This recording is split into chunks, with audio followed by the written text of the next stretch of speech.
বসো। কি নাম? কৃষ্ণেন্দু রায়। কৃষ্ণেন্দু কোথায় পড়াশোনা করেছো? আমি 12 পাস করেছি বারাসাত ট্র্যাডিশনাল সরকারি রাষ্ট্রীয় উচ্চ বিদ্যালয়।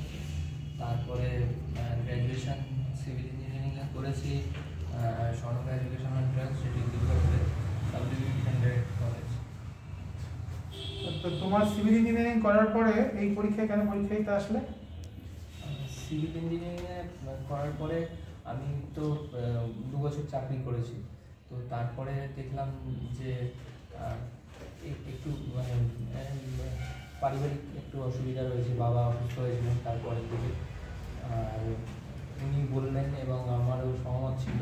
তো আমি তখন থেকে 2017 পর থেকে 18 থেকে বেশ কিছু পরীক্ষায় আমি কোয়ালিফাই করেছিলাম।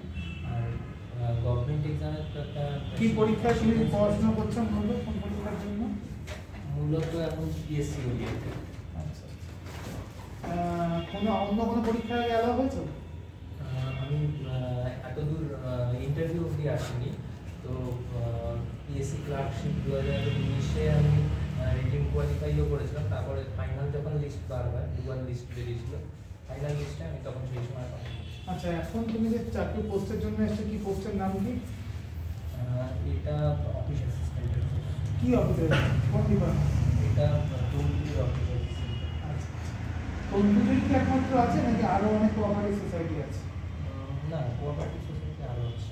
কি নাম? উত্তর চব্বিশ পরগনা কোঅপারেটিভ সোসাইটির নাম কি? উত্তর চব্বিশ পরগনার কোঅপারেটিভ সোসাইটি এখানে তো বারাসাতে এগ্রিকালচারাল অ্যান্ড ক্রেডিট সোসাইটি, একটা তো ব্যাংক রয়েছে, এগ্রিকালচারাল রুরাল ডেভেলপমেন্ট ব্যাংক রয়েছে। আর এখানকার সোসাইটির নাম কি? ব্যাংক তো আলাদা, সোসাইটির নাম কি? সোসাইটির নাম আমি এক্ষুনি মনে করতে পারছি না। এছাড়া ওয়েস্ট বেঙ্গল তন্তুটা কোথায় আছে? তন্তুর হেডকোয়ার্টার কোথায় আছে? এখানে মূলত আছে তন্তুর হেডকোয়ার্টার আমি যতটুকু জানি যে ওয়াটারলু স্ট্রিটে, কলকাতা। এবার তোমার এখানে কাজটা কি, তুমি কি জানো তোমার কাজের ব্যাখ্যা কি? কোঅপারেটিভ সোসাইটি অফিস অ্যাসিস্ট্যান্টের কাজ কি? অফিস অ্যাসিস্ট্যান্ট যেহেতু, তো যেটা মানে বলতে জানায় যে অফিস সহায়ক। তুমি কি দেখেছো কোনো অফিস অ্যাসিস্ট্যান্ট মিট করেছো, বা কাজটা কি গেছো ওদের অফিসে, কি কাজ আছে জেনেছো? না, এখানে তো যাইনি, বা আমি যখন যেখানে কাজ করতাম সেখানে অফিস অ্যাসিস্ট্যান্টরা যেটা ফাইল, তার রেকর্ড রাখা, কি কি কাজ হয়েছে, সেদিনকে কি কাজ হয়েছে, এখানেও সেরকমই কিছু হবে। আর যারা ঊর্ধ্বতন কর্তৃপক্ষ যারা রয়েছে, বা আমার উপরে যিনি অফিসার থাকবেন, তার নির্দেশ মতো আমি কাজ করব। কোঅপারেটিভ সোসাইটি কত রকমের হয়? কোঅপারেটিভ সোসাইটি তো একটা primary agricultural and credit society যেমন আছে। কত সালে প্রতিষ্ঠিত হয়েছে প্রথম কোঅপারেটিভ? কোঅপারেটিভ অ্যাক্টটা 1966-এর অ্যাক্ট অনুযায়ী। আর মূলত ব্রিটিশ পিরিয়ডে 1904-এ শুরু হয়েছিল। 1904-এর যে অ্যাক্ট সেই অনুযায়ী শুরু হয়েছিল। প্রথম কর্ণাটকে শুরু হয়। বোধহয় আমি যদি ফাদার অফ কোঅপারেটিভ সম্ভবত ফ্রেডরিক নিকলসনকে বলা হয়। উনি বোধহয় সেই সময়কার একজন আইসিএস ছিলেন। প্রাইমারি কোঅপারেটিভ সোসাইটির কাজটা কি, ওদের কি সার্ভিস ডেলিভারি করে?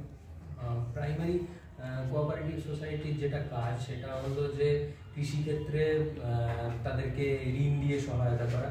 যদি কোনো একজন কৃষক ডিরেক্টলি যদি ঋণ নেয়, সেক্ষেত্রে সেটাকে প্রত্যক্ষ ঋণ বলছে। আর যখন ক্রেডিট সোসাইটির মাধ্যমে যখন লোন নেবে, তখন সেটাকে বলা হচ্ছে ইনডিরেক্ট ওয়েতে আর কি, ইনডিরেক্ট ট্যাক্স হিসাবে সেটাকে বলা হচ্ছে। আচ্ছা, অফিস অ্যাসিস্ট্যান্টের পোস্টে তো কম্পিউটারের কাজ লাগে, তোমার কম্পিউটার সংক্রান্ত কোনো নলেজ আছে?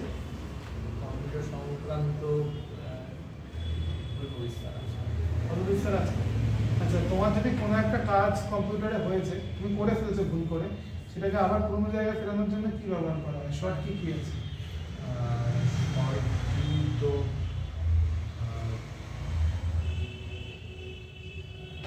পেস্ট করার জন্য শর্ট কি কি? Control P. কন্ট্রোল পি না কন্ট্রোল ভি? Control P. সেটা তো জিজ্ঞাসা করেছি। Control V। কপি করার জন্য কি আছে? কন্ট্রোল তোমাকে কোনো একটা বিষয়ে ভুল হয়ে গেছে একটা লাইন লিখতে গিয়ে